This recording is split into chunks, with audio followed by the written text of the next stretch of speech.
Tá gravando, tá? Então, na aula de hoje, vamos falar de agonistas e antagonistas opioides, que, como vocês sabem, a principal indicação, pelo menos dos agonistas, é para o tratamento da dor.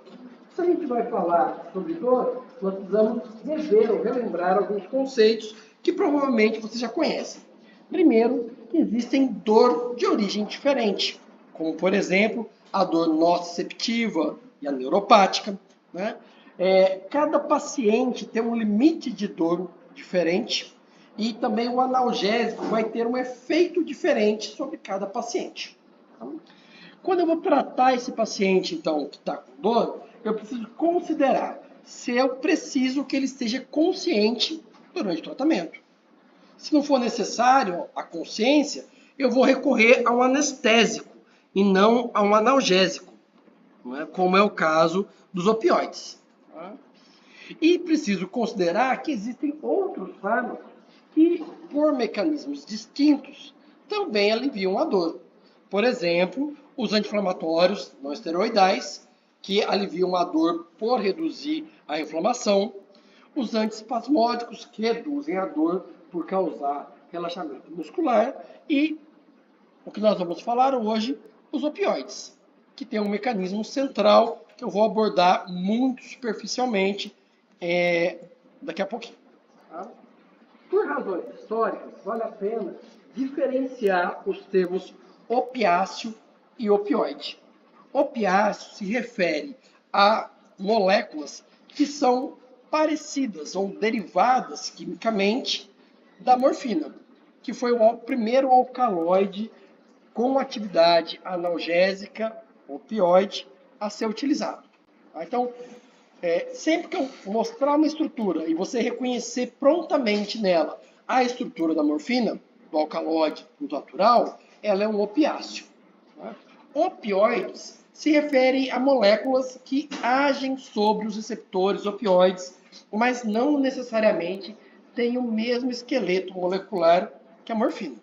Então a gente vai ver uma variabilidade estrutural muito maior aqui nos opioides. E é importante, do ponto de vista farmacológico, que esses opioides eles tenham a sua ação bloqueada por um antagonista opioide. Diga.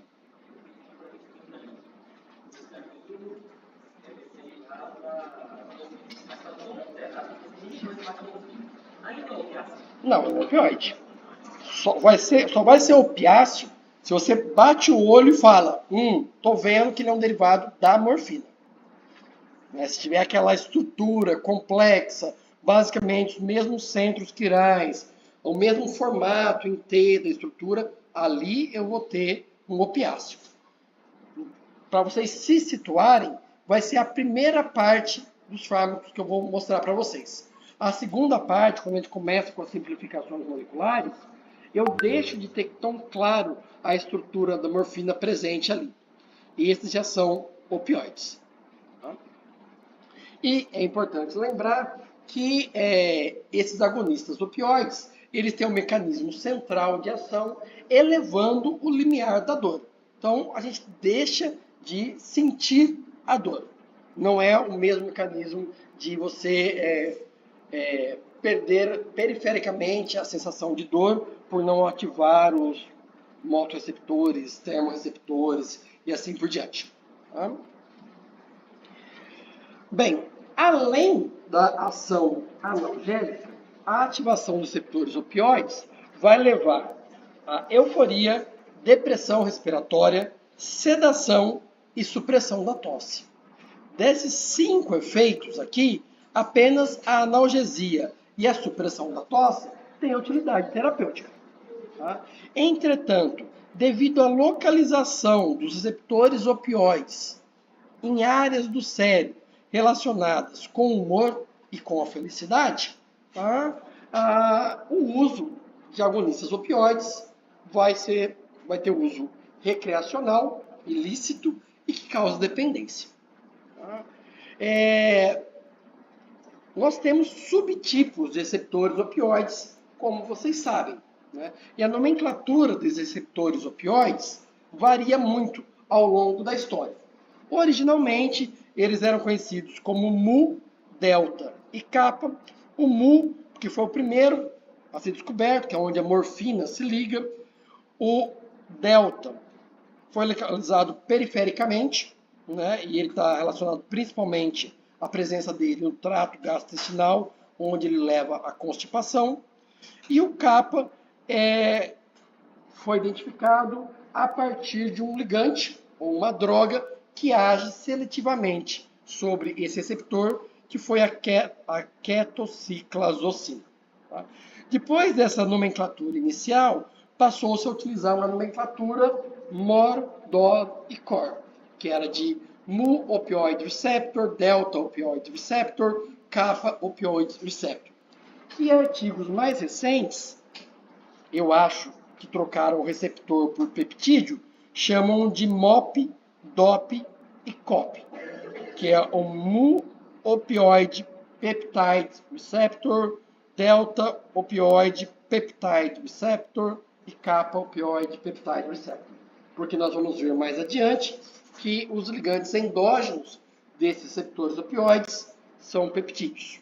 Tá? A nomenclatura aqui não vai interessar muito para a gente, mas sim perceber que para conseguir dissociar esse efeito, aqui o analgésico, da depressão respiratória, sedação e euforia, eu vou ter que conseguir uma seletividade pelos receptores. Ou, melhor dizendo, antes de pensar nisso, eu preciso descobrir se algum dos subtipos de receptor está associado com a analgesia, enquanto outro está associado com a euforia. Porque se for sempre o mesmo subtipo que causa analgesia e que causa a euforia, eu não vou conseguir dissociar esses efeitos. Então, a primeira coisa que foi feita foi uma caracterização farmacológica para ver se algum dos receptores estava mais associado com os efeitos terapêuticos do que com os efeitos ilícitos ou indesejados, que é o caso da depressão respiratória e a sedação, que pode levar à morte do paciente. Tá? De fato, se descobriu que cada um dos subtipos tem um perfil um pouco diferente. Todos eles têm alguma relação com a analgesia, mas a depressão respiratória, por exemplo, ela está muito mais relacionada com a ativação do mu do que com o delta. Da mesma forma, a euforia está muito mais relacionada com o mu do que com o delta. Então, esse perfil, essa análise superficial, indicou, ou abriu um caminho para que se desenvolvesse, ou se buscasse, pelo menos, desenvolver agonistas seletivos dos receptores kappa, porque eles não teriam depressão respiratória, tampouco causariam euforia. Tá? A teoria não deu tão certo quanto eles imaginavam, mas algumas moléculas que têm seletividade por kappa, nós vamos ver elas ao longo da aula, elas têm um perfil de segurança melhor. Em geral, principalmente nos primeiros agonistas opioides desenvolvidos, a gente vê que eles têm ou uma ação não seletiva, ou o aumento da potência analgésica é acompanhado do aumento da sedação e da euforia. Tá? Então, não conseguiram no início dissociar esses efeitos. Uma outra forma da gente analisar esse perfil de ação das moléculas sobre os receptores MOR, COR e DOR está representada aqui, onde o MOR está relacionado com a euforia, enquanto que o COR causa disforia, ou seja, espectros opostos da homeostase hedônica, felicidade. O DOR tem um efeito ansiolítico, não é? Melhora o humor, então, o estresse, enquanto que o COR, por diminuir a sensação de felicidade e causar um efeito negativo de estresse, está relacionado com uma redução de humor. Tá? Então, o que a gente vai querer é uma molécula que tenha o efeito analgésico dissociado desses efeitos secundários.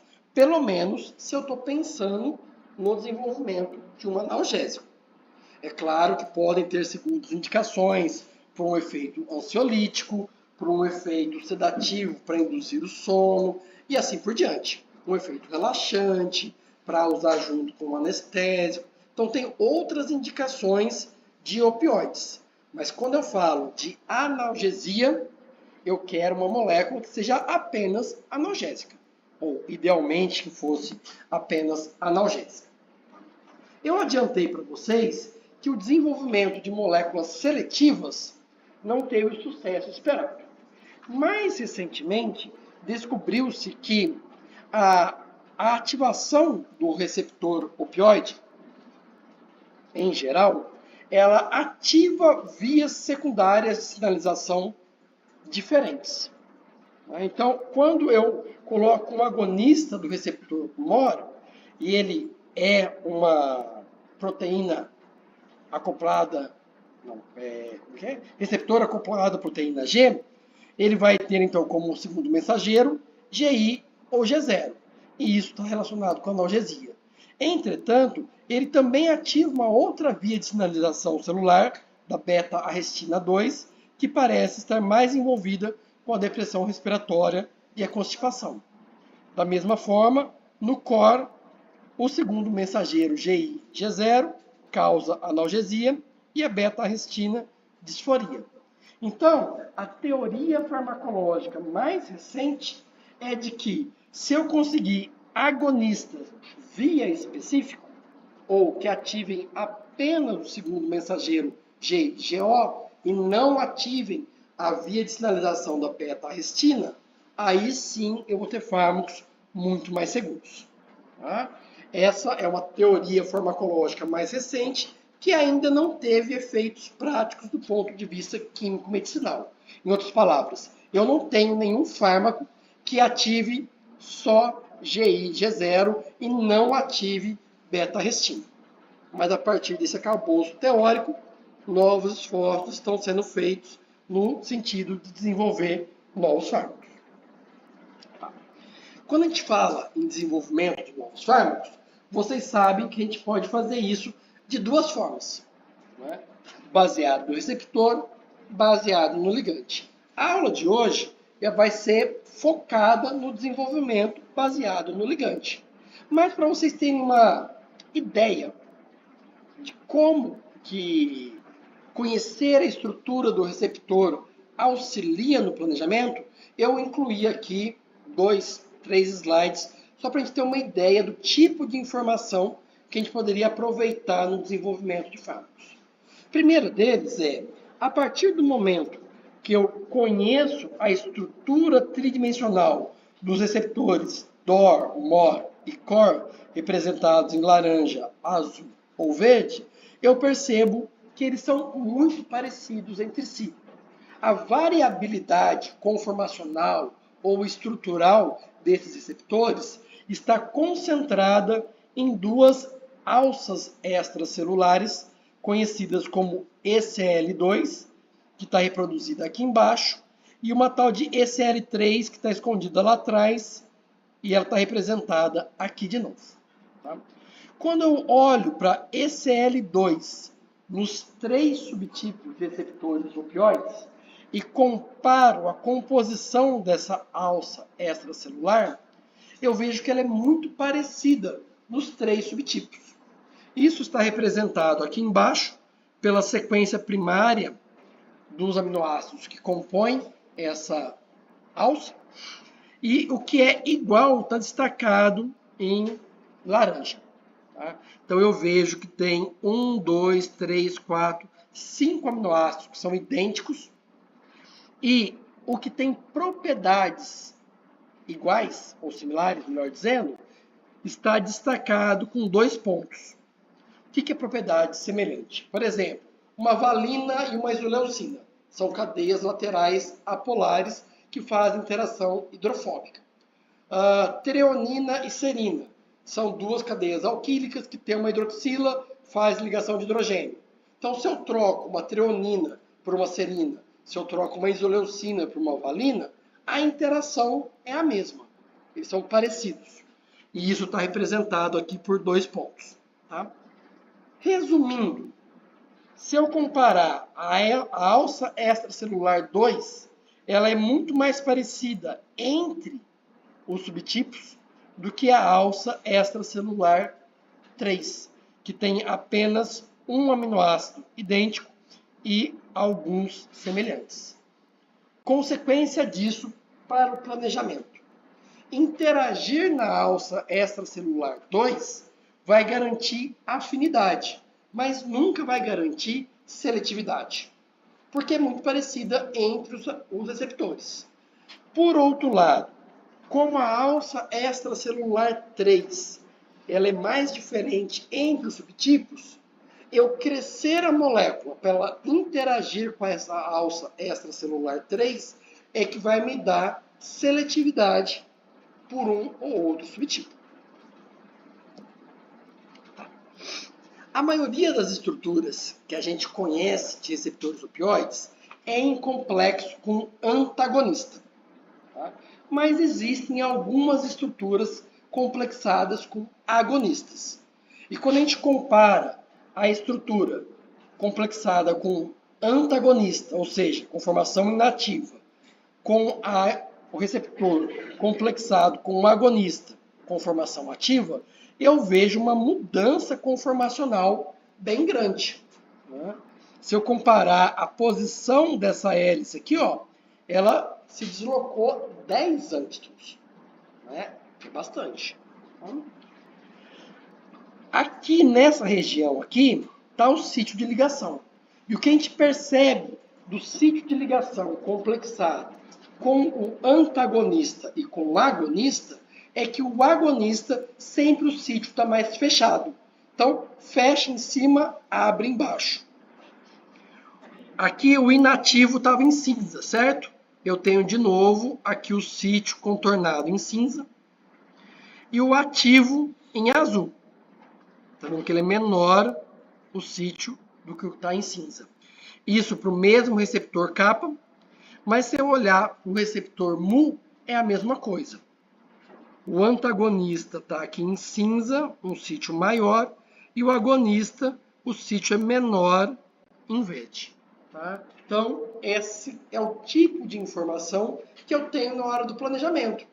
Que o sítio é mais compacto, então eu não vou ter a possibilidade de grupos muito volumosos. Lembra de agonista para antagonista? A gente não coloca mais grupos volumosos, ramificados, para ocupar o sítio? Eu vejo claramente isso acontecendo aqui.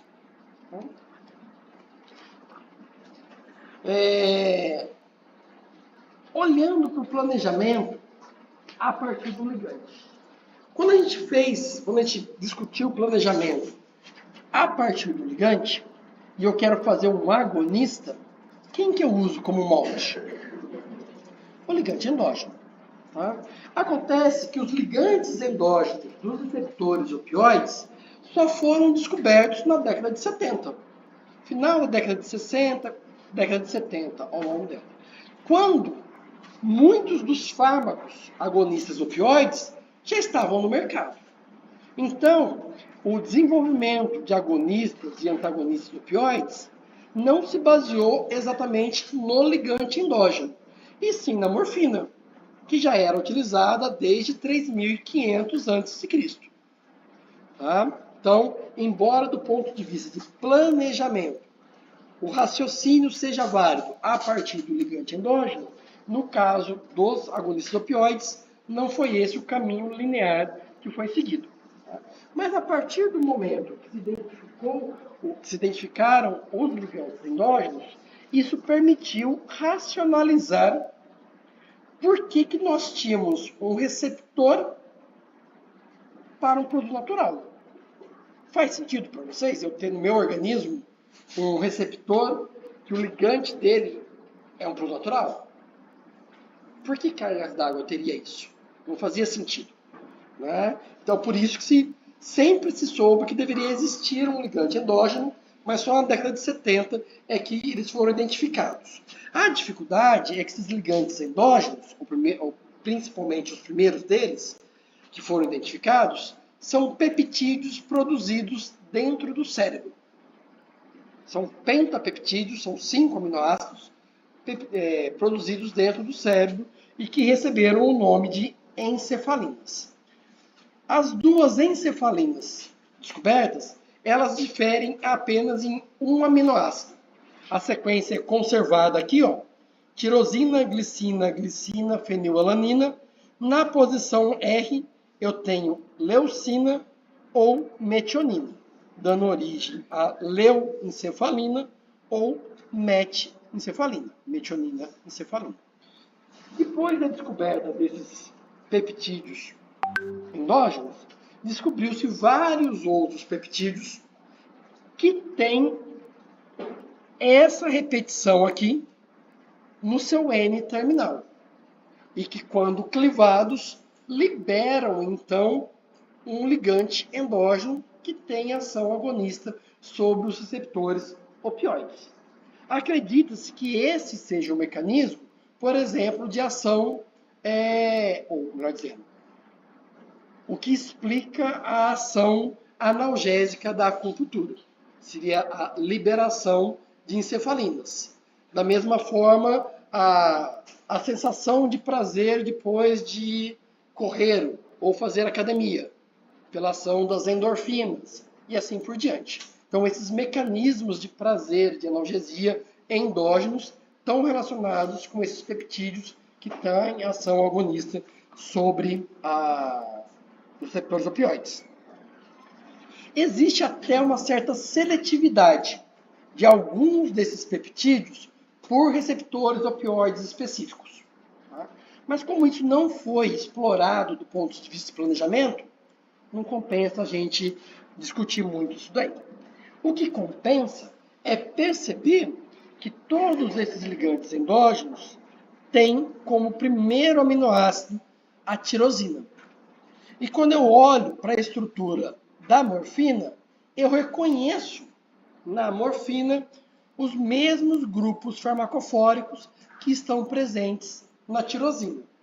E aí eu começo a entender, então, o porquê que a morfina é uma agonista que tem a mesma ação que as encefalinas.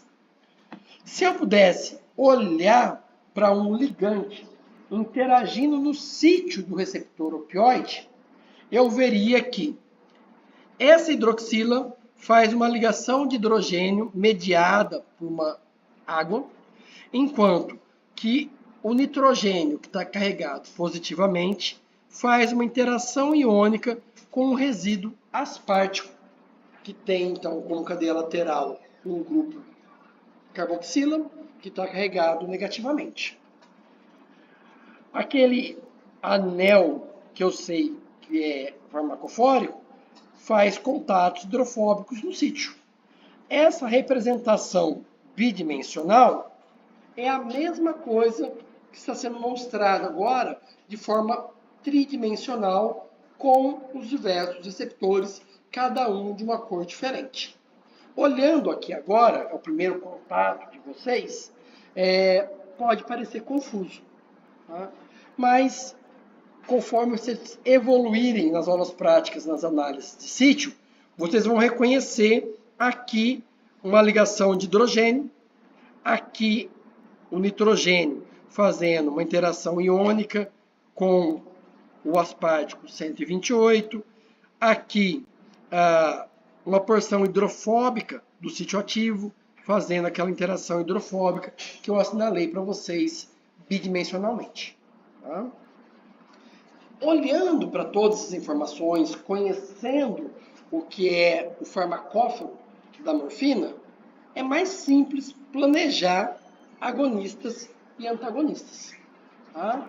Agora, como que foi feito o planejamento sem nenhuma dessas informações? Porque se a gente pensar, a morfina está presente no ópio. E até o século XIX, ópio não era utilizado para muitos fins medicinais. Tinha até algumas aplicações lá no Egito, por exemplo. Eu não vou ampliar aqui, porque não é tão importante, mas o ópio era utilizado pelas mães para acalmar os filhos. Né? Passava ópio no mamilo quando ia amamentar. A criança dormia, que era uma beleza. Né? Festas era utilizado ópio, e o uso recreacional do ópio foi muito utilizado, inclusive na China. Né? Teve a guerra do ópio, 2 guerras do ópio, inclusive, né? Mas até então era só o uso recreacional, apenas pelo efeito sedativo dele, não pelo efeito analgésico. Era utilizado também na Grécia como antitussígeno, mas tinha o efeito de sedação e o efeito terapêutico era muito irregular. Tá? Foi somente com a introdução da seringa hipodérmica que o princípio ativo do ópio passou a ter alguma utilidade terapêutica. E na aula prática, a gente já discutiu um pouquinho dos problemas associados com isso. Que se eu olho para a morfina, ela tem um log-P de 1,19. E ainda por cima tem um grupo carregado em pH fisiológico, correto? A gente viu isso na aula prática. Como que essa molécula chega no sistema nervoso central? Por passivo, não pode ser. Porque com um log-P baixo e com um grupo ionizado, ela vai ter uma permeabilidade por via passiva pela barreira hematocefálica muito baixa. Mas existem mecanismos de transporte ativo, né, que garantem, então, a boa concentração desse fármaco no sistema nervoso central. Tá. Isso explica um pouquinho assim a ser escrito da microlíquido. É mais potente que a morfina? Quando ela passa pela metabolização que faz isso. Inclusive, farmacologia geralmente diz que é. Não é que ela é mais potente, é porque você tem. Aí, a gente vai discutir isso em outro slide. Mas é que tem uma recirculação enterohepática e ela fica no organismo mais tempo. E aí o efeito analgésico é maior do que se eu considerar da morfina isoladamente. Tá? Mas não é que ela é mais potente, ela tem um efeito analgésico mais duradouro. Tá? Mas não está muito relacionado com isso aqui não. O que eu ia perguntar para vocês é o seguinte: se a absorção é por via ativa na barreira hematocefálica, por que eu não posso tomar morfina por via oral? Por que precisou da seringa hipodérmica para ela ter utilidade terapêutica?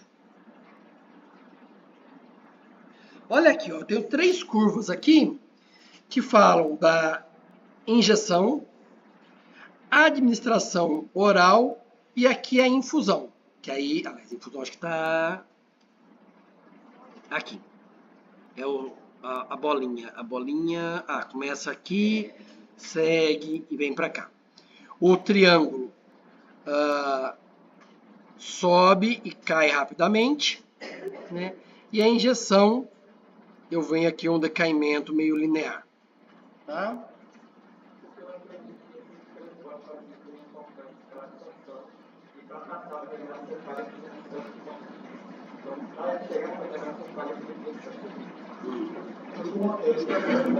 Esse transporte ativo, ele é no estômago ou ele é na barreira hematocefálica? Ele é mais duro? É na barreira hematocefálica. Então está lá. Não que eu saiba.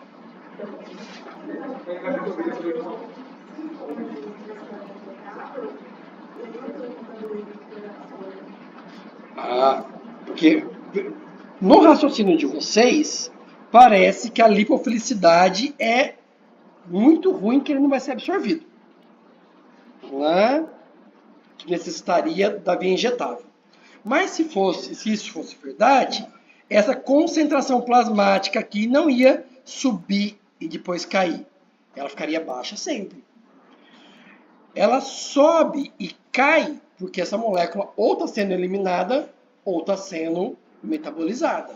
E, de fato, a morfina tem um problema de metabolismo de primeira passagem. Tá? Então, eu uso a via injetável para tentar fugir disso daí. E ter alguma concentração atingindo a barreira hematocefálica e fins terapêuticos. Tá?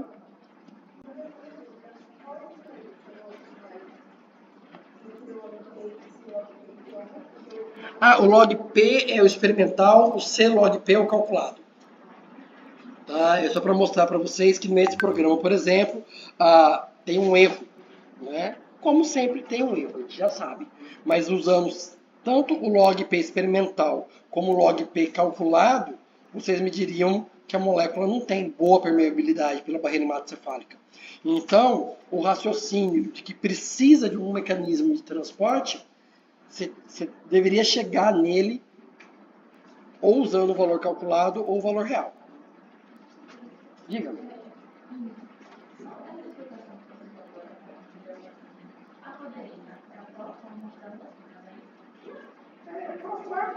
Exatamente o melhor termo, mas sim, é metabolizável no assim.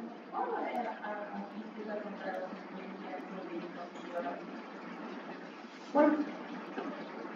Como é que é a estrutura da proteína? Só vai tirar o grupo que faz ligação de hidrogênio e vai melhorar ela ser melhor absorvida e o ponto de metabolismo não vai existir mais. Porque, como foi adiantado aqui, uma das vias de metabolismo é a glucuronidação. A glucuronidação ocorre aonde? Em hidroxilas. A codeína vai ter hidroxila protegida. Então, ela não vai ser glucuronidada. Então, esse efeito de primeira passagem não ocorre. E justifica a administração oral e a boa biodisponibilidade oral dela. Podemos seguir? Tá. Então, vamos lá. A gente está adiantando algumas coisas que eu vou falar mais adiante, mas como surgiu na discussão, tudo bem. Tá? Ok. Eu tenho a morfina, que foi isolada lá em 1806, 1810, já se conhecia a estrutura da morfina. E olhando para a morfina, dá para perceber que é uma estrutura complexa. Sintetizar morfina em 1800 e alguma coisa, não viável. Tá? A gente tinha que isolar a morfina. Tá? Mas mesmo o isolamento de uma molécula complexa é difícil. Será que eu preciso dela? Ou será que eu não posso modificar essa molécula para contornar algum dos problemas que a gente acabou de falar? Por exemplo, a necessidade de via injetável? Se eu entender a relação estrutura-atividade dessa molécula, eu posso modificá-la para contornar esses problemas de administração. Então, para estudar a REIA, qual que é o primeiro passo sempre? Identificar quem que é o farmacófago, para saber quais modificações eu posso fazer que vão impactar mais ou menos na atividade biológica que eu quero. Tá? Quais são os grupos que eu posso avaliar aqui com a química conhecida até a metade do século passado? Porque se a gente pensar no estudo da REIA de derivados de morfina, foi tudo feito antes de 1950, antes do pai de vocês terem nascido. Tá? E aí vem um detalhe que eu preciso mencionar. Na primeira metade do século passado, não existia biologia molecular. Não existia testar moléculas contra receptor isolado. Era tudo feito em modelo animal. Então, o que a gente tem de medida para falar da REIA de morfina é maior analgesia, menor analgesia. Maior efeito sedativo, menor efeito sedativo. É por um efeito farmacodinâmico ou farmacocinético? Não sei. Na metade do século passado, ninguém conseguia diferenciar uma coisa da outra.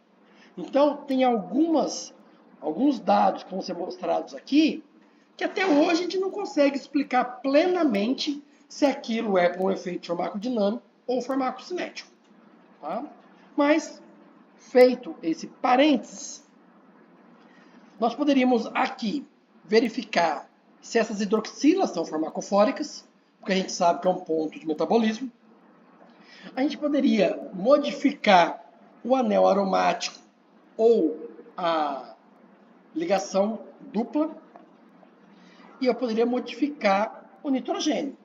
Porque isso, do ponto de vista químico, é factível, é fácil de fazer. Exceto, talvez, por esse anel aromático aqui. Hidrogenar a ligação dupla, mantendo o anel aromático, ok. O contrário não é tão simples. Pelo menos não com a química que existia lá no século passado.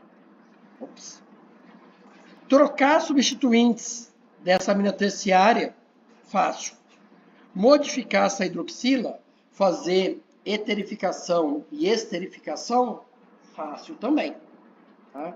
Colocar substituintes nesse anel aromático, nessas posições aqui, também relativamente fácil, né? Já que a hidroxila é um grupo ativador. Tá? Então, basicamente, são essas as modificações que foram feitas para obter derivados da morfina, que eu poderia chamar de derivados opiáceos. Porque em nenhum momento eu modifiquei a estrutura geral da morfina. A gente sempre vai reconhecer a estrutura da morfina nas moléculas que eu vou mostrar para vocês. Por exemplo, a partir da morfina, fazer a heroína, super simples. É uma reação de acetilação. O que se observou?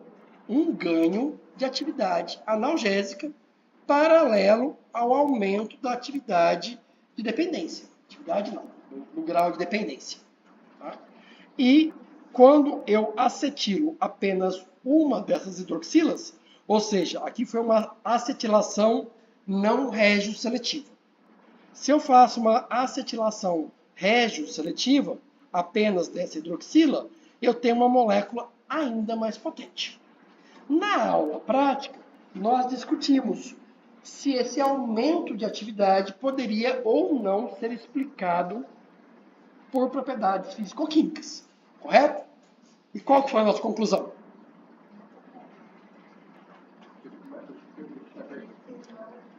O aumento da potência poderia ser explicado pela variação da propriedade físico-química? Em partes, não é? Aqui até poderia, né? Porque essa molécula ela é mais lipofílica. Então, eu tenho um aumento da lipofilicidade, poderia ser por isso. Isso é reforçado pelo fato de que, se eu medir a afinidade que a morfina tem pelo receptor, e aqui lembre-se, eu estou falando de receptor genérico, porque os testes não foram feitos contra um subtipo ou outro. Tá?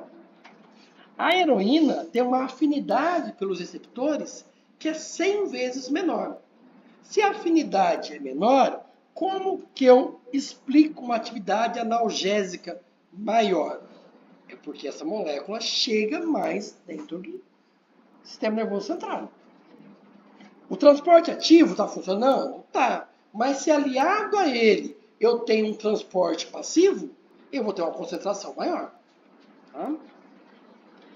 No caso desse aumento de potência, já não é tão simples explicar apenas por uma questão de aumento de lipofilicidade. Porque essa molécula aqui, ela é menos lipofílica do que a heroína. Então, isso levou à hipótese de que uma das hidroxilas deveria ser mais importante do que a outra para a atividade analgésica. Porque quando essa hidroxila está livre, eu tenho uma atividade muito maior do que quando ela está protegida. Diga.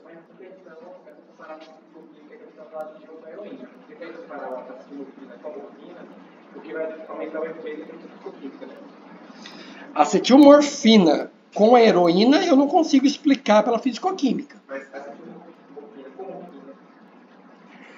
Se eu nunca tivesse visto a heroína, talvez.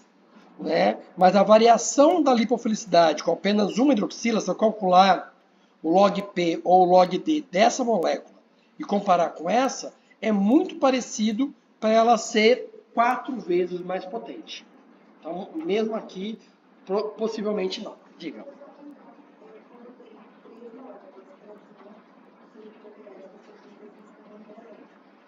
Como assim, 3 moléculas para cima? Por exemplo, se você falou, se não tivesse o uso seria classificar uma hora da poderia ser. Não. Eu acabei de dizer que se você calcular o valor de log P ou log D dessa molécula, da acetilmorfina e da morfina, a diferença é pequena. Vou usar o valor da morfina que estava no slide anterior, 1,19. Da acetilmorfina, deve ser tipo 1,39, 1,49. Então, é uma diferença de 0,3 para explicar 400% mais ativa. Não é compatível.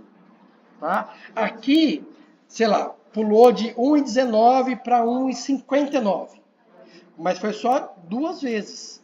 Entendeu? Não foi 4 vezes. Tá? Então, eu fiquei mais ou menos então, que diferencia 4 vezes de uma morfina da morfina. Hoje a gente sabe que é porque a hidroxila farmacofórica está livre. Isso daqui, ó, para ele ser ativo, o éster tem que ser clivado. Isso entendi, mas eu estou com a morfina. Então, com a morfina.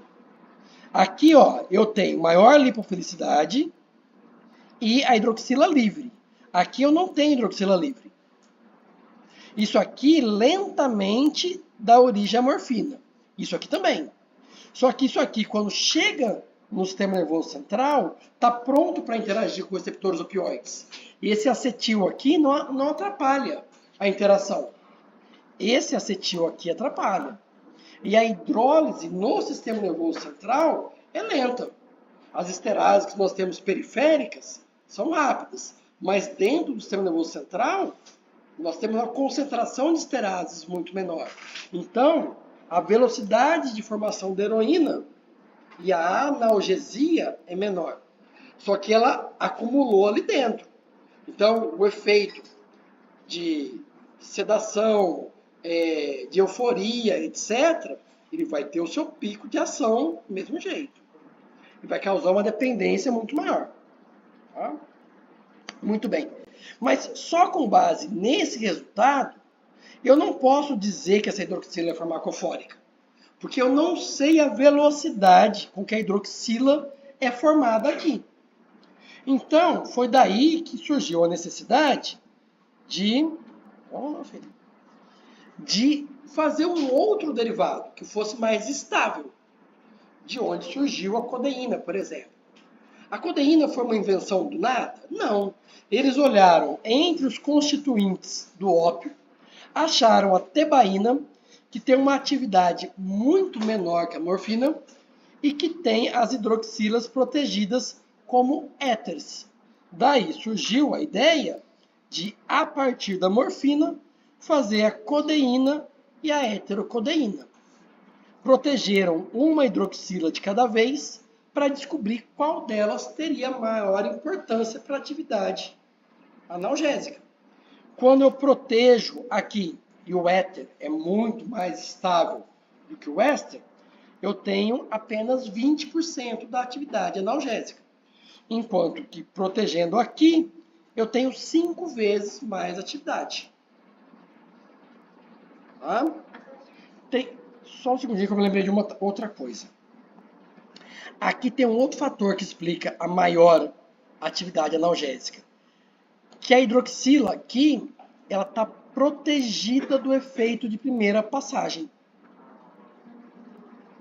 Então, a analgesia é muito maior. Tá? Que é a mesma coisa aqui também, né? Mas enfim, vamos lá. Velocidade? Ah, sim, porque o éster, ele é clivado.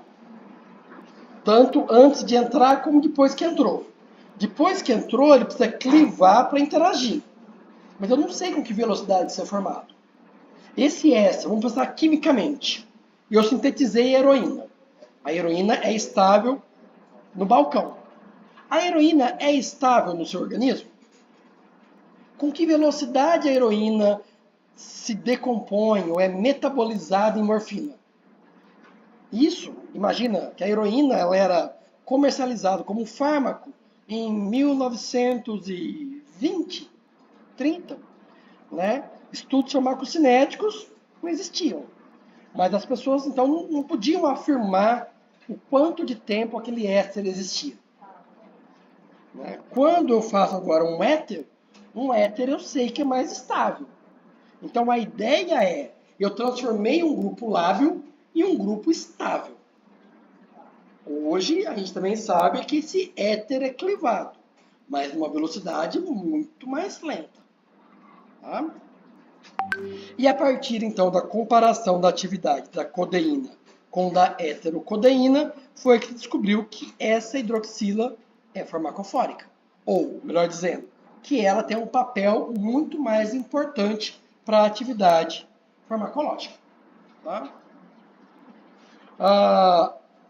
O que se sabia até então é que a retirada da hidroxila leva à queda da atividade, assim como substituir a hidroxila com grupos volumosos. O que tinha alguma atividade é a acetilação ou a metilação. Tá? Ambos porque são removíveis. Tá? Uma outra coisa que a gente pode fazer é hidrogenar a ligação dupla entre as posições 7 e 8, mantendo o anel aromático conservado, ou ainda aromático. Né? E isso leva a um aumento discreto na potência. Tá?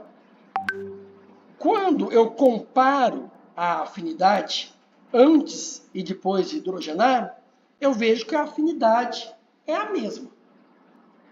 8,8, aliás, eu estou falando aqui do valor, eu não expliquei para vocês o que é PKI, né?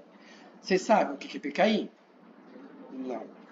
PKI é o menos log de KI. KI, vocês sabem, constante inibitória. Tá? Quando eu tiro um menos log, então, KI, quanto menor, melhor. Quando eu tiro um menos log, eu inverto o raciocínio. Quanto maior o valor de PKI, maior a afinidade. Fizeram isso porque a gente sempre fala, maior afinidade, e é um número pequeno.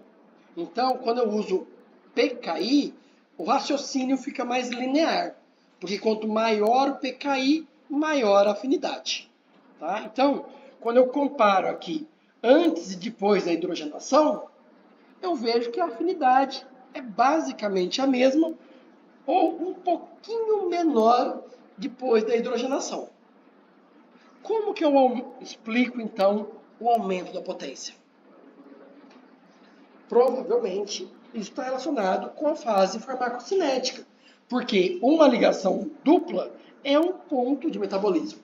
Isso vai formar um epóxito, que vai abrir num diol, e esse diol vai ser metabolizado para outras coisas depois. Tá? E ainda mais, uma dupla ligação vizinha a uma hidroxila. Né? Isso que pode ser atacado, formar tipo como é que é? Não é reagente. Aceptor de Michael? Aceptor de Michael? Isso aqui é parecido com o aceptor de Michael. Mas enfim, um ponto de metabolismo. Tá? Oi.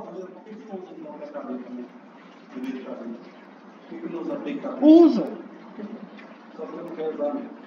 Não. Você pode, em vez de falar em KD, usar PKD. Você vai pegar o valor de KD e vai tirar o menos log dele.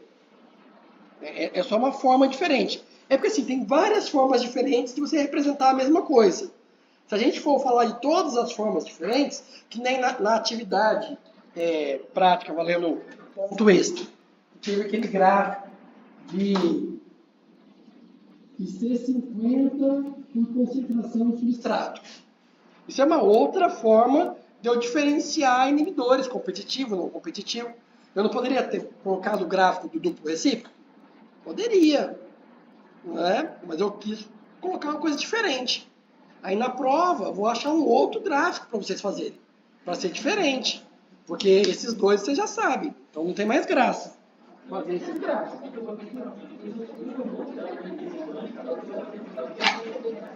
Oi?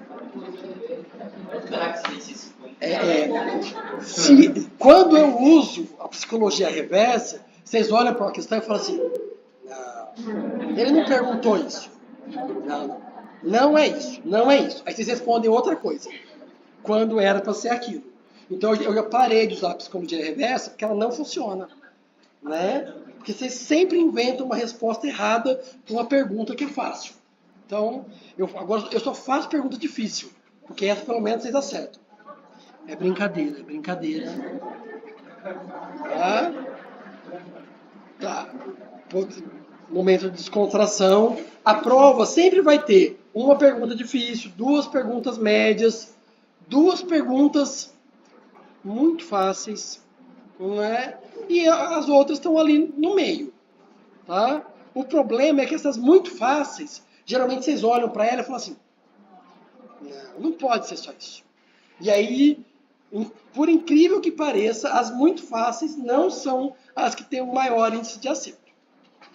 Para meu sofrimento, a pergunta sobre PKA vocês conseguem errar. Embora a gente tenha discutido PKA, a meu ver, até a exaustão. Não tinha mais nada para falar de PKA. Mas tem pessoas que conseguem errar, né? Essas pessoas gostam muito de QF. Elas querem fazer de novo, só pode ser. Aproveitar. Voltem como monitores, não precisa cursar de novo. Se vocês gostam tanto de QF assim, volte como monitor. Tá? Eu não sei por que tá essa figura aqui, porque eu me perdi conversando com vocês, mas aqui tem uma reação de metabolismo da codeína formando a morfina. Tá? Talvez tenha sido para explicar por que mesmo a codeína tem um pouco de atividade analgésica. Tá? Porque como ocorre esse metabolismo nessa posição, forma a morfina. Mas esse não é a principal rota metabólica da morfina. Porque como a gente está falando de analgésicos, codeína que utiliza como antitussígeno, quando muito. A gente não usa ele pelas suas propriedades analgésicas. Pessoas dependentes de opioides, às vezes usam. Tomam 1 litro de codeína, 2 litros de codeína, para tentar ter o efeito. Mas, enfim. Não, é tudo bem. É que eu não queria dar mais ideias para vocês. Né? Formas de abuso, eu tenho certeza que vocês conhecem mais do que eu. Não precisa ser usuário. Né? Porque todo mundo tem um amigo ou uma amiga que conhece alguém, que já viu alguém fazendo alguma coisa. Né? Então vamos lá. Vamos focar no metabolismo da morfina. Né? Para discutir aquela questão que foi comentada aqui na frente sobre a reação de fase 2 que ocorre com essas hidroxilas, dando origem a um conjugado com o glucoronídeo. Né? Como eu tenho 2 hidroxilas, eu tenho 2 metabólitos principais. Tá? Ou a conjugação na hidroxila fenólica, ou a conjugação na hidroxila da posição 6. Tá? Sendo que essa molécula aqui, ela continua sendo bioativa. Por quê? A hidroxila continua lá. O meu farmacóforo continua presente. E essa molécula, ela sofre recirculação enterohepática. Tá? Então, isso explica por que alguns opioides, majoritariamente os opiáceos, têm às vezes um efeito analgésico mais prolongado ou sedativo mais prolongado do que seria explicado apenas pela molécula de origem. Na turma do noturno de ontem, comentaram um estudo de caso que um dos alunos fez, que a paciente estava com um quadro semelhante à intoxicação por opioides. E o que ela tinha era insuficiência renal. Então, devido à insuficiência renal, havia um acúmulo disso daqui e um quadro de intoxicação por opioides. Né? E aí eu até comentei, bom que você tocou nesse assunto, porque isso me permite falar da parte de cima do slide. Porque quando nos opioides eu tenho na posição N um substituinte maior do que metila, e nós vamos ver alguns opioides na sequência que tem essa característica, a via de glucoronidação deixa de ser a principal. E a principal passa a ser a N-desmetilação. Tá? Então, essa é uma estratégia que poderia ser utilizada nesse estudo de caso. Trocar de opioides por um que a via de metabolização principal seja a N-desmetilação e não mais a glucoronidação. Tá? Depois, a molécula N-desmetilada, ela pode também ser glucoronada, ser conjugada com glucoronídeo. Mas, depois da N-desmetilação, ocorre uma perda da atividade analgésica e sedativa e de depressão respiratória. Então, o quadro de intoxicação seria menos acentuado. Como a gente já comentou antes, esse efeito aqui de primeira passagem é o que é responsável pela baixa biodisponibilidade oral da morfina, que não ocorre com a codeína, porque está lá a hidroxila protegida. Muito bem. Já sabemos que a hidroxila fenólica na posição 3 essencial, essa aqui pode ser modificada. Né? E eu acabei de ver que ela é um ponto de metabolização. Qual que foi a estratégia utilizada? Vamos oxidar essa hidroxila para uma carbonila. Uma reação de oxidação é relativamente fácil. Né? Já sabia que podia tirar essa ligação dupla para melhorar a estabilidade metabólica, e foi assim que deu, por exemplo, origem à oximorfona, que é 2,5 vezes mais ativa como analgésico, depressor respiratório e dependência do que a morfina. Como que a gente explica isso? Esse aumento de potência aqui, analgésico e tudo mais, é por uma interação melhor com o receptor? Não. É porque eu estou diminuindo o metabolismo dessa molécula, ela chega mais, acumula mais no nosso organismo, ou tem maior concentração para ser transportada de forma ativa pela barreira hematocefálica e, portanto, um maior efeito analgésico. A hidrocodona é muito parecida com a oximorfona. A diferença é que na posição 14, a oximorfona tem uma hidroxila na posição 14. E essa foi uma das únicas posições cuja modificação na morfina levou ao aumento de atividade. Então, a hidroxila na posição 14 aumenta a afinidade pelo receptor Mu. Então, retiro o que eu disse aqui, né? Porque se eu olhar só para essa parte aqui, não tem. Mas a hidroxila, sim. Tá? Então, esse aumento de atividade, um pouco é pelo metabolismo, um pouco pela hidroxila. Não dá para saber quantos % é de cada. Na vicodina, eu tenho na posição R hidrogênio ou hidroxila. A vicodina é a hidrocodona, não é? Hidrocodona.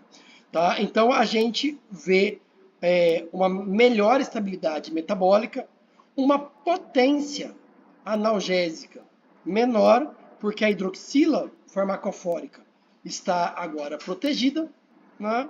Se eu colocar a hidroxila no lugar do hidrogênio, aí eu vou ter, de novo, um ganho de potência.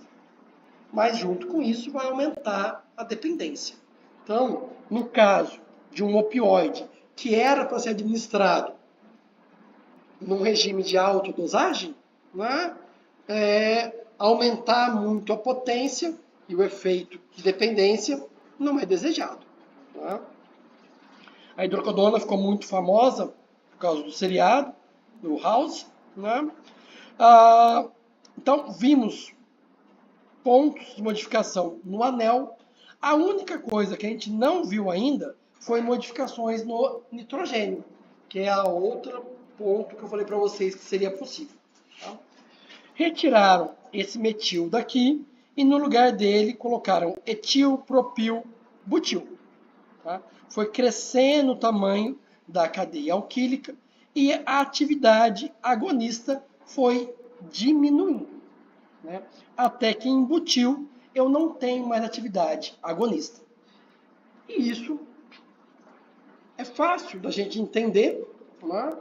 Seja do ponto de vista do ligante, que a gente viu lá na aula de desenvolvimento, que colocar grupos hidrofóbicos volumosos transforma um agonista em antagonista.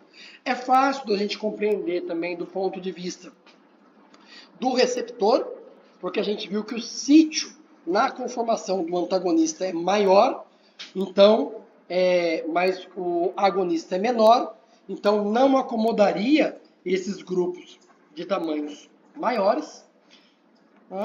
Entretanto, quando eu cresço ainda mais um substituinte nessa posição, eu volto a ter atividade agonista. E não só volta, como aumenta a atividade agonista. Eu chego numa molécula que é 14 vezes mais potente do que a morfina. Vamos guardar essa informação e, por enquanto, falar dos antagonistas. Então, no slide anterior, eu vi que quando eu substituí o nitrogênio com grupos hidrofóbicos de pequeno volume, a atividade agonista decresce e a atividade antagonista aumenta. E quando eu chego em grupos alil ou ciclopropil metil, eu tenho antagonistas de mu e ponto. Não tenho mais atividade agonista parcial, nem nada. Tá? Esses antagonistas, eles têm utilidade terapêutica? Não para analgesia, mas sim para controlar os problemas de dependência ou tratar pacientes com intoxicação por opioides. Tá? Um fato interessante é que a nalorfina ela tem um pouquinho de atividade analgésica. E descobriu-se que essa atividade analgésica residual dela é por ser um agonista parcial de receptores kappa. Tá? Então, do corpo. Todos eles são antagonistas de mu, mas a nalorfina ela tem uma afinidade e se liga numa conformação, aliás, se liga de forma a estabilizar a conformação ativa do receptor kappa, por isso tem uma atividade analgésica residual. Vamos voltar para aquela informação de que crescendo ainda mais a molécula, eu volto a ter atividade agonista. A priori, isso parece um contrassenso com aquele nosso raciocínio, né? Ligante endógeno, faço o agonista, cresço o agonista para chegar no antagonista. Como que crescendo ainda mais, eu volto para a atividade agonista? Tá? A resposta mais honesta deveria ser não sei. Mas existe uma teoria que explica esse comportamento. Essa teoria, ela não tem comprovação experimental. Mas como ela explica o comportamento farmacológico, é a que é utilizada. Essa explicação, ela se baseia no modelo de 2 estados, onde eu tenho um equilíbrio entre conformações inativas e ativas, como representado aqui. Tá? O agonista, então, estabiliza a conformação ativa, como a gente já sabe, e o antagonista, no modelo de 2 estados, né, deveria fixar o equilíbrio. Tá? No livro aqui está dizendo que ele estabiliza a conformação inativa. Vocês vão ver que dos 2 formas dá para explicar o efeito aqui. Tá? Então, traduzindo isso esse conceito de estabilização de conformações ativa e inativa com algum viés estrutural, a teoria diz que no receptor opioide existem dois sítios hidrofóbicos. Um mais próximo daquele resíduo aspartico que interage com o nitrogênio carregado positivamente e um mais distante. O agonista, ele alcança o sítio hidrofóbico distante e estabiliza a conformação ativa, tá? Na qual esse sítio hidrofóbico distante está exposto. O antagonista, ele não alcança esse sítio hidrofóbico distante, mas ele alcança um sítio hidrofóbico secundário, tá? Mais próximo, que está exposto, ou que ele alcança, na conformação inativa. Então, baseado nisso e nos equilíbrios aqui, né, estabilizando a conformação ativa ou estabilizando a conformação inativa, eu consigo explicar por que eu crescendo ainda mais o substituinte no nitrogênio, eu vou restaurar a atividade agonista. Tá? Isso. E quando eu tenho a metila, eu não estou explorando nenhum nem outro. Então, como agora eu faço interações adicionais, por isso que eu tenho uma maior atividade analgésica.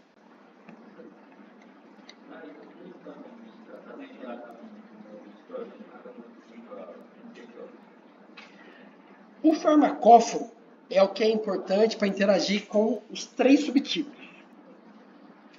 Ele não é, lembra que ele não tem seletividade. O farmacóforo, ele não vai me dizer o que eu preciso para agir em um versus o outro. O farmacóforo diz o que é necessário para interagir com receptores opioides. Se eu pensar do ponto de vista estrutural, provavelmente as interações do farmacóforo estão lá próximos daquele ECL2, que é a parte que garante afinidade e não seletividade.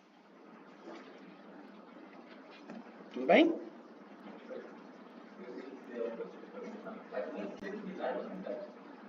A afinidade mede o quanto a molécula gosta de um receptor. Seletividade é o quanto que essa molécula gosta desse receptor versus o outro. Então, por exemplo, se eu tiver a medida de afinidade de uma molécula por kappa e por delta, ou por core e dor, eu consigo medir a seletividade. Então, seletividade é um em relação ao outro.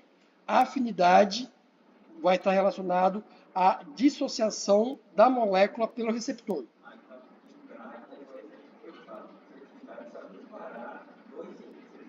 Dois receptores.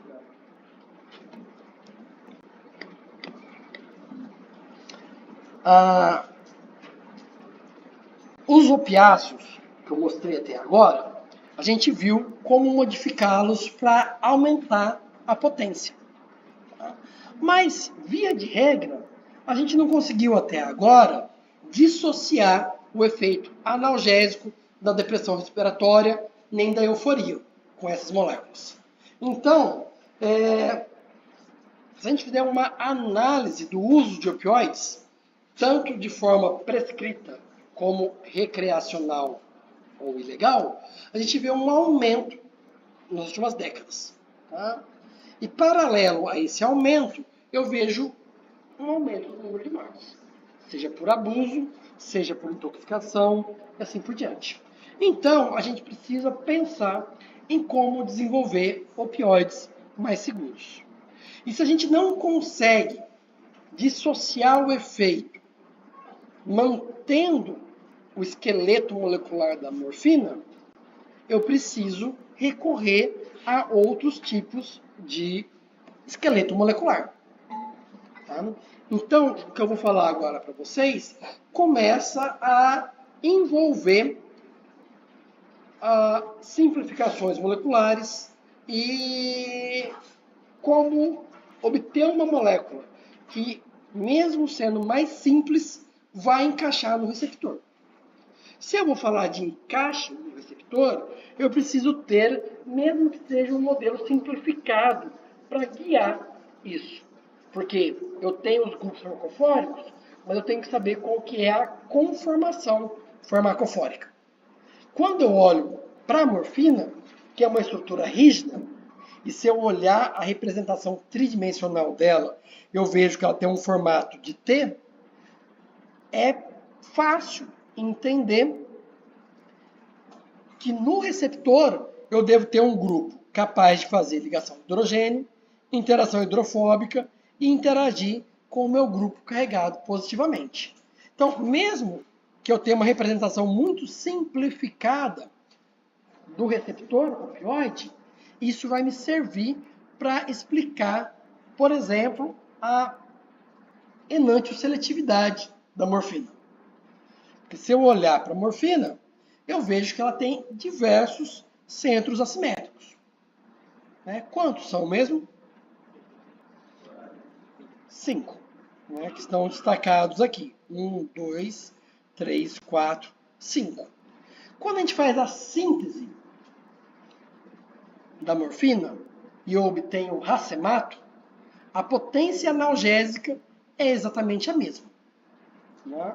Então, isso já é um indicativo de que a estereoquímica é importante. Mas fazer a síntese enantioseletiva da morfina, ela não é impossível, mas ela tem um rendimento muito baixo. Então, essa é uma outra razão para que se buscou a simplificação da morfina. Não só dissociar o efeito anestésico da euforia e da sedação, e da depressão respiratória, mas também para facilitar a síntese. Tá? E a estereoquímica é tão importante que mesmo a inversão de um centro quiral já faz com que a molécula não se encaixe mais no receptor. Tá? Quando eu pego o eutômero e o distômero, é fácil entender porque o distômero não tem atividade. Porque o distômero não faz duas das três interações essenciais. Mas eu poderia pensar em racemizar apenas um dos centros quirais, que já vai facilitar a minha síntese. E aí eu peguei um aqui em particular, e eu estou mostrando aqui como que seriam as duas conformações, melhor dizendo, configurações do que seria o R e do S. Tá? Vejam que o formato de T necessário para a interação com o alvo, ele já é perdido, com a inversão de um centro quiral. E aí a gente vai entender daqui a pouquinho por que manter os centros quirais é importante e eu não posso simplesmente eliminá-los todos.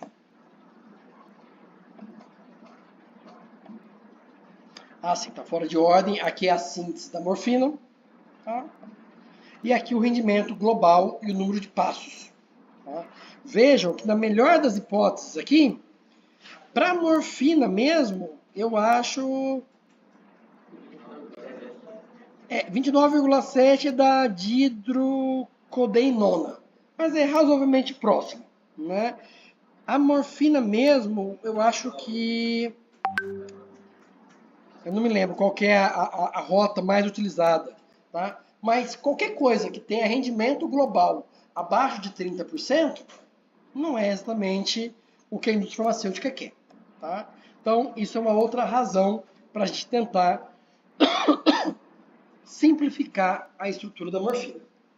Dos estudos anteriores com os opiáceos, a gente já tem uma ideia de quem são os grupos farmacofóricos e da distância entre eles. Então, eu sei a distância e quem são os grupos.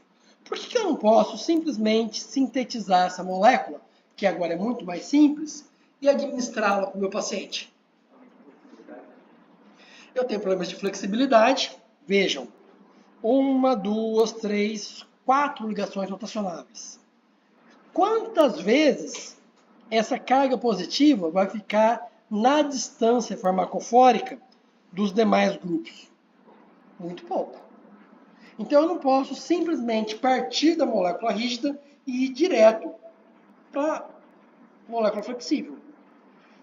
Houve todo um caminho de estudo, né, que passou pela remoção de cada um desses anéis até chegar, por exemplo, nas fenilpiperidinas, que é a última classe de moléculas que nós vamos abordar na aula de hoje. Tá?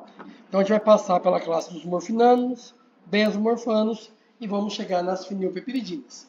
E vamos ver em que momentos a gente conseguiu alguma dissociação do efeito analgésico, do euforia e também de depressão respiratória. Diga.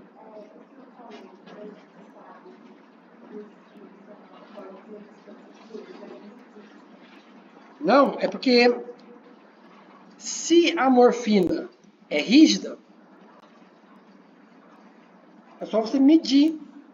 Faz um modelo tridimensional da morfina em T e mede as ângulos e as distâncias. Não é isso que eu preciso para o modelo farmacofórico? Porque veja, até esses derivados aqui, ó, eu não mexi na estrutura, no esqueleto da morfina. Eu só coloquei substituintes. Concorda? Então eu sei quais grupos são essenciais para a atividade. E eu sei a disposição espacial relativa deles. Então eu sei quais são as distâncias farmacofóricas. É agora que eu vou começar a fazer simplificação molecular e que eu vou ter moléculas mais flexíveis. Mas essa primeira parte da aula, a molécula continuou rígida. Tá? Agora que eu vou tirando os anéis, é que eu vou ter moléculas mais flexíveis. A primeira coisa que tentaram suprimir na morfina foi o anel E, que é aquela ponte que vocês tiveram dificuldade para desenhar na aula prática. Lembra?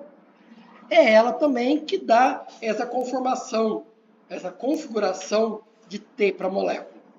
Quando eu tiro esse anel, eu tiro junto o nitrogênio. E é claro que isso vai dar origem a moléculas inativas. Então, a gente não pode mexer com ele. Qual que é o próximo grupo que dificulta a síntese aqui? Provavelmente esse éter aqui. Se eu tirar esse éter, eu simplifico muito que molécula eu preciso sintetizar.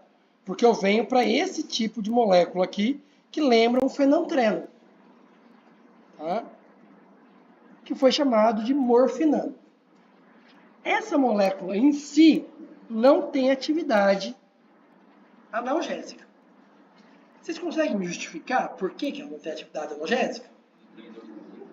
Não tem hidroxila fenólica, que é farmacofórica. Tá? Quando eu... e além disso, o nitrogênio não tem substituinte nenhum. Quando eu coloco a metila, já recupero 20%. E quando eu coloco a hidroxila fenólica, eu tenho uma molécula que o racêmico já é 2 a 4 vezes mais potente que a morfina. Por que é 2 a 4 vezes? Porque depende do modelo que está sendo utilizado para medir analgesia. Lembra, esses estudos foram na primeira metade do século passado. Tem modelos animais diferentes para medir analgesia. Dependendo do modelo, dá atividade maior ou menor. Se eu separar o eutômero do distômero, a potência analgésica vai de 4 a 8 vezes. Tá? E vejam que aqui eu já eliminei esse centro quiral. Outra coisa que eu fiz foi sumir com a hidroxila e com a ligação dupla. Porque eu já sabia dos estudos preliminares que isso não era essencial para a atividade. E ao fazer isso, eu aumento a meia-vida, né? Porque eu reduzo o metabolismo. E eu chego agora em moléculas que já podem ser administradas por via oral, o que é um grande avanço em relação aos opiáceos que eu mostrei anteriormente. Tá? Muito bem. Essas moléculas aqui obedecem a mesma relação estrutura-atividade que a morfina. Então, se eu quiser fazer um morfinano que seja um antagonista opioide para ser administrado por via oral, que grupo eu vou colocar no lugar desse metil? Um alil, um ciclopropil. Se eu quiser uma molécula que seja ainda mais potente que a morfina, que grupos eu vou colocar aqui? Aquele espaçador de 2 com o grupo fenil, que é um feniletil. Então percebam que, a partir do momento que eu sei a réia, eu não preciso decorar como que eu faço um antagonista, como que eu aumento ainda mais a potência. Se segue a mesma réia, eu sei como modificar. Esse grupo etilfenil é o único que geralmente o fenil fica nitrogênio? Tem outros, mas o que dá origem a moléculas que têm propriedades analgésica, tem boa biodisponibilidade e tudo mais, que é comprovado, é esse. Se você tiver um metil a menos, ele ainda vai cair no sítio hidrofóbico.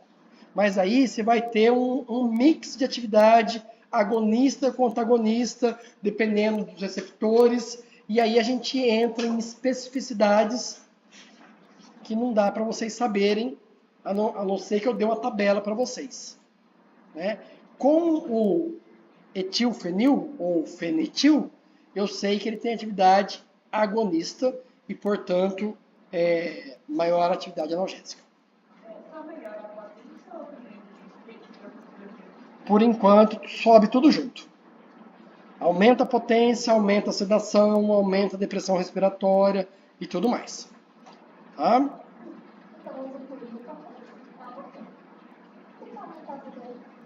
Ué, você pode dar uma dose menor para o seu paciente. Ou, vamos dizer que você... uma coisa é você saber que aumenta a potência. Não quer dizer que você vai usar isso no seu fármaco. Por exemplo, opioides muito potentes, eles são utilizados como tranquilizante animal. Mas eu preciso saber como modificar um opioide para transformá-lo em um tranquilizante. Então, o que eu estou querendo chamar a atenção de vocês é, você não precisa decorar o nome de todos os fármacos. Ou, se você vê o desenho de um morfinano que tem um fenetil, e eu pedi para você comparar a potência analgésica dele com a da morfina, você deve ser capaz de fazer isso, porque a réia é a mesma. Muito bem. Então, vimos que é possível eliminar o anel D. Eu já sabia que era possível eliminar a hidroxila e a dupla ligação dupla. Qual que foi o passo natural? Eliminar o anel C. Se eu elimino o anel C, o que vocês acham que acontece com a atividade?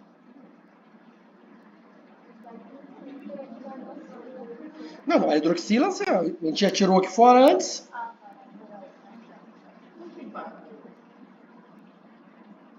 Inicialmente pensaram que não teria muito impacto. Só que, se a gente voltar aqui, essa hidroxila eu sei que pode tirar. Essa ligação dupla eu sei que pode tirar. Isso daqui eu sei que eu posso tirar. Mas só que se eu tirar o anel inteiro, concorda que eu estou perdendo uma aba do meu T? E se eu perder a aba do T, é a mesma coisa daquela racemização. Então, eu não posso simplesmente eliminar tudo. Descobriram que eu precisava manter pelo menos 2 metilas para ser o comecinho do T e eu ter a interação, eu encaixar. Então, não dava para simplesmente eliminar todos esses centros assimétricos. Esses 2 aqui eu preciso manter. Ele seria considerado um elemento popular? Não, porque o que acontece é que essa molécula aqui, bem, Nessa visão de que é essencial para a atividade, a gente poderia criar um outro ponto farmacofórico. Mas aqui não é a interação, e sim o fato de posicionar os grupos farmacofóricos para interagir. Então, não. Então, essa molécula que é mais simples tem a mesma potência que a morfina, colocando o grupo feniletil 4 vezes mais potente que a morfina. E aqui, qual que é a atividade que vocês acham que essa molécula tem?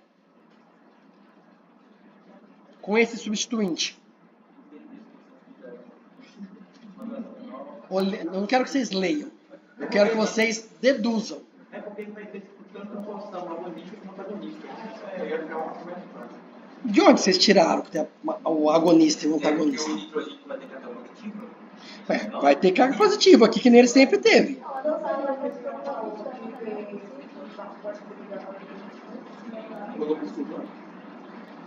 Gente, ó, vamos por partes.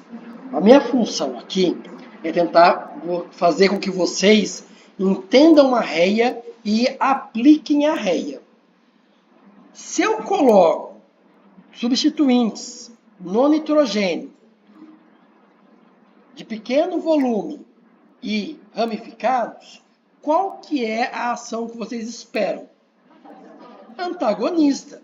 Essa molécula aqui, a pentazocina, é um antagonista de mu.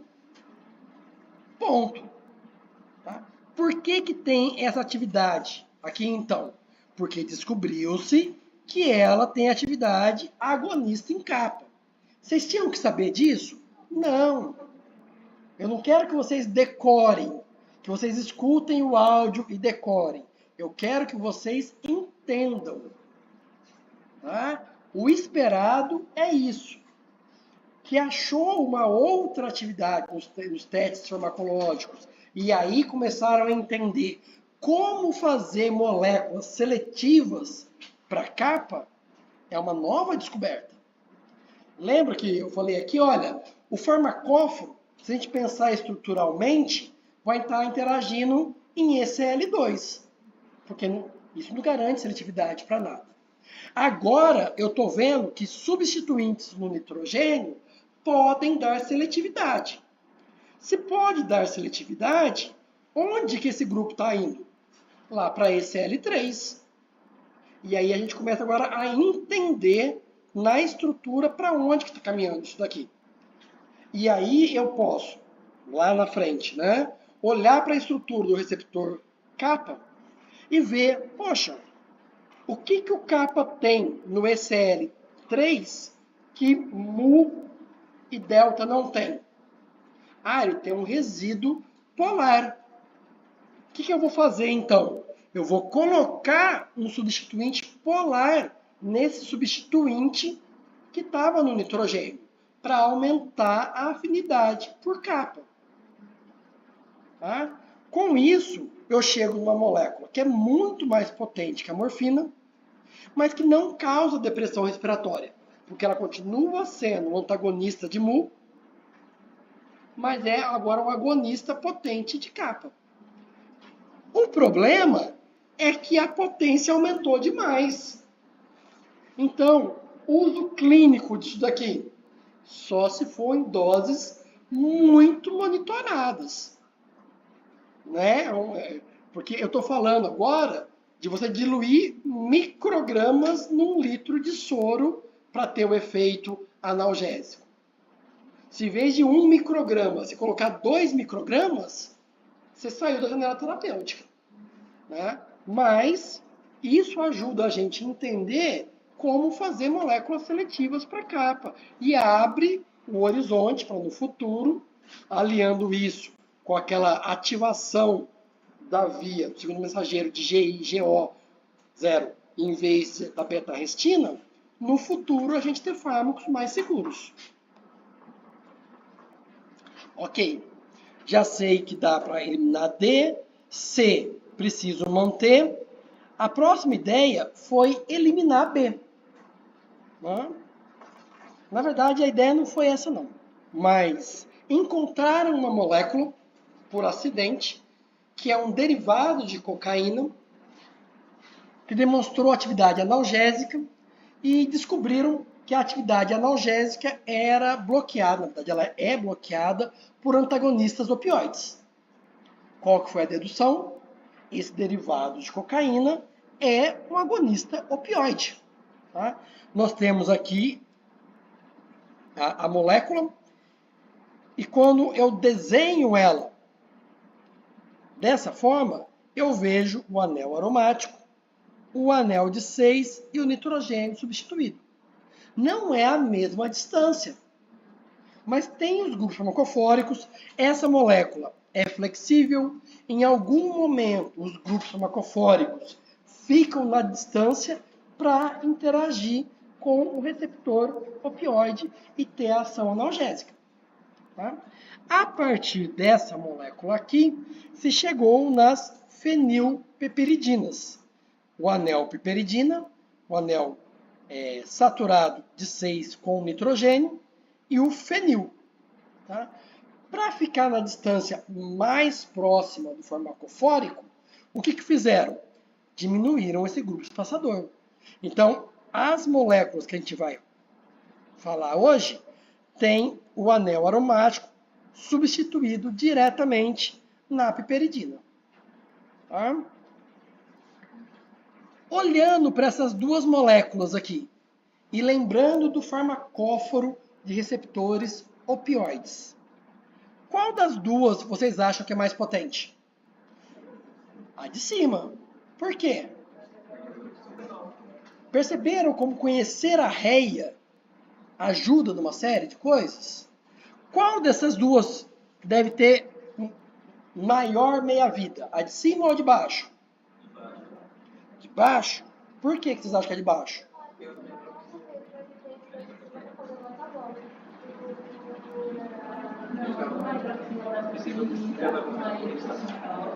Aqui na protegida? Não, não tem hidroxila.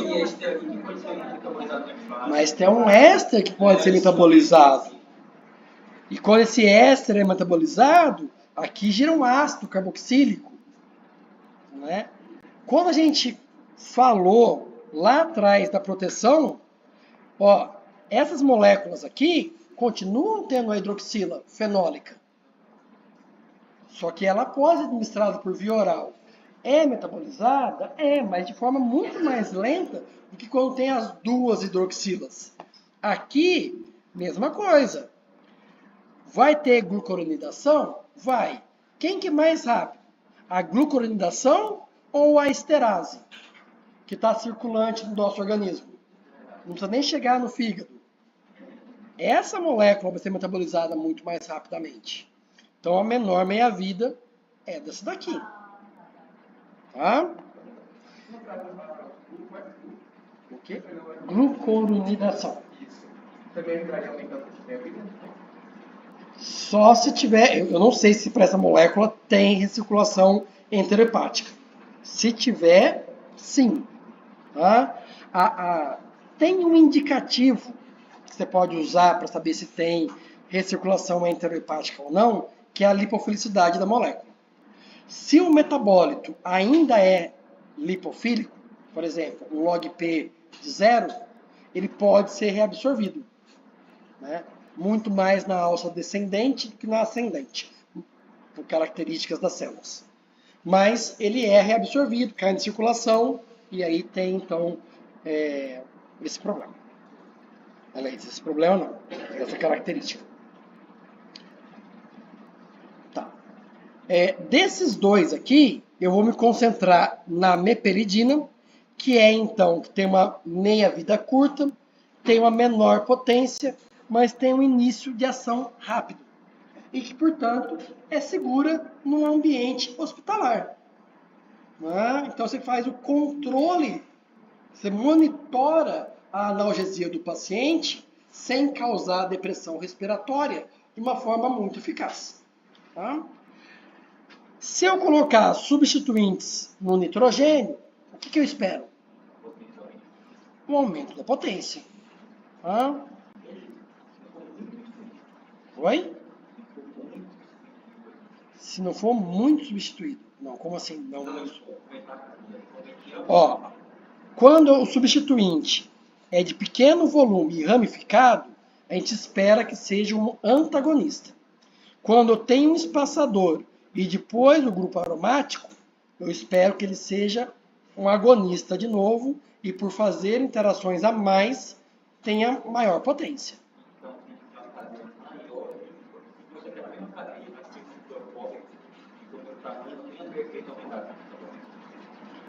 Diz para mim o que é aquela cadeia hidrofóbica.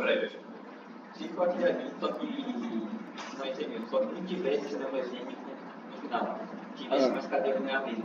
Tivesse um propil, tivesse mais. A gente esperaria a mesma réia da morfina.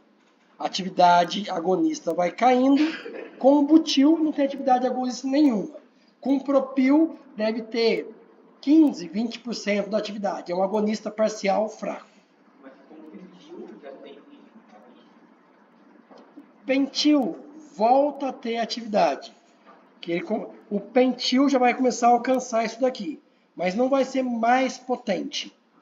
É porque é como se a gente pensasse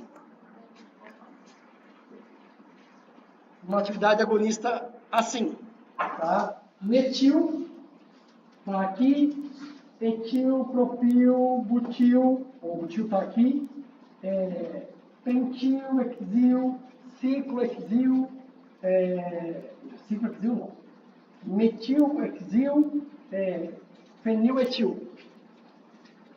Então, é um contínuo, não é num lugar eu tenho só agonista, em outro lugar eu tenho só antagonista.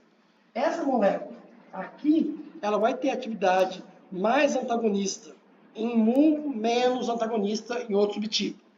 Mas não dá para a gente precisar só olhando para o receptor. A gente teria que ter dados biológicos. Ok, aumentou a atividade. Tá? Antes de eu continuar falando dos substituintes, vou dizer para vocês que tentaram fazer derivados com anel de 5 ao invés de 6 e com anel de 7 ao invés de 6. Com o anel de 5 é a pirrolidina. Aumenta a potência, mas muito mais a dependência. Então, utilidade clínica nenhuma. Quando eu passo do anel de 6 para o anel de 7, eu tenho um fármaco, a proheptazina, que tem uma redução de efeitos colaterais, ou seja, menor depressão respiratória e menor grau de euforia. Por quê? Boa pergunta. Provavelmente orienta esse nitrogênio para interagir melhor no receptor kappa do que no receptor mu. Mas, de novo, é um provavelmente. Por que eu não posso dizer com certeza? Não existe um complexo cristalográfico desse fármaco com esses dois receptores. Para eu te dizer, olha, tá vendo? A interação iônica aqui está distante de tanto, lá está de tanto. Tá? A gente só pode dizer com certeza quando a gente tem algo experimental. Tá? Mas o mais aceito é isso. Até aqui, tudo parecia que estava simples. Acontece que os substituintes do nitrogênio não seguem exatamente a mesma réia da morfina. Quando eu coloco esse grupo aqui na morfina, eu não tenho atividade agonista. Mas quando eu coloco o mesmo grupo numa fenilpiperidina, eu tenho uma molécula que é 30 vezes mais potente. Oi? Mais potente que a molécula original, né? Que é essa daqui. Tá? Mas a questão é, ela é agonista. E não era isso que a gente esperaria, porque se fosse a mesma réia, esse grupo torna agonismo zero, não é? Então é um antagonista fraco, mas é um agonista com atividade agonista, ele não deveria aumentar a atividade aqui. O que isso indica para a gente? Indica que essa molécula não está interagindo da mesma forma que as anteriores no sítio do receptor opioide. tinha até umas dicas de que isso deveria ocorrer. Por exemplo, os centros assimétricos que existiam no anel C dos mesomorfanos, eles existem aqui? Se a estereoquímica já não é mais tão importante, o formato de T não é importante, quer dizer que essa molécula está interagindo de outra forma. Se eu olhar para a estrutura, mesmo das fenilpiperidinas, a gente percebe que isso aqui é muito mais flexível do que todas as anteriores. E isso explica, inclusive, por que a meperidina tem ação analgésica, tá certo que é menor, mas mesmo sem a hidroxila. Tá? Então a gente, para as fenilpiperidinas, e para moléculas mais simples do que a fenilpiperidina, a gente não tem a mesma réia da morfina. Para o restante, se eu sei a réia da morfina, eu posso aplicar em morfinanos e benzomorfanos sem medo. Para fenilpiperidinas, não é bem assim. Tá? Dúvidas? Muitas. Alguma que eu possa resolver agora? Não? Então, com isso, a gente encerra a aula de hoje. E